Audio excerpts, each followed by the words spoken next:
Welcome to the Magic of Math, where today we're going to identify the graph of a real-world proportional relationship representing mixing yellow and blue paint to get green paint.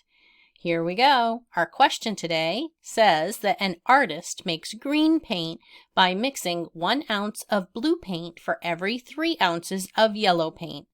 We're asked which of the following graphs shows the relationship between X, the number of ounces of blue paint, and Y, the number of ounces of yellow paint the artist mixed to get the green paint. So you have 4 graphs to pick from here. So here's where I would like you to pause the video, pick your graph, and then come back to see my work. Good luck. Welcome back. Remember, we're looking for a graph that shows this relationship. We're mixing green paint. We're told that the X value is the number of ounces of blue paint. So when we look at the graph, the X values all represent the ounces of blue paint mixed together with Y, the number of ounces of yellow paint. So our Y-axis is the ounces of yellow paint mixed with the blue paint to get the green shade. All right. We're told that we're specifically going to look for 1 ounce of blue paint. So when we look at our coordinate plane, we're going to go to 1 on the x-axis for blue paint. And then the yellow paint that was mixed in was a specific amount of 3 ounces. So when we look at our y-axis, we need to have the ordered pair y value be 3. So really, we're looking for an ordered pair of 1, 3 on our graph.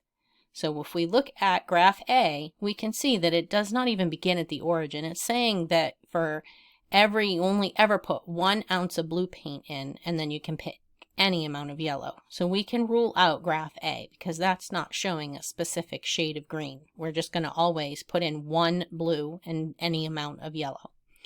Looking at graph B, if we put in 3 ounces of yellow paint, we can see if we use the line that they're saying that that's going to be 3 ounces of blue paint. If we went up here, 1 blue, 1 yellow.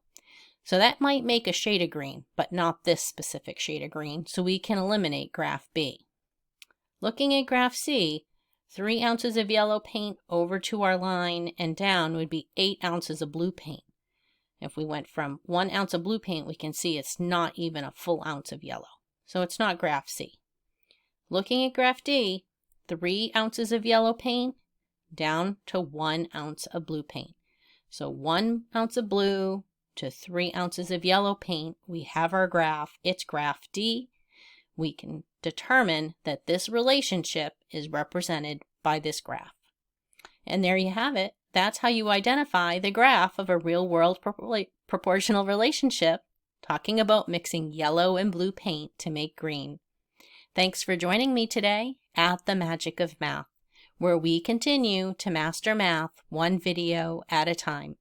Thanks for joining me today, and I hope you'll come back soon.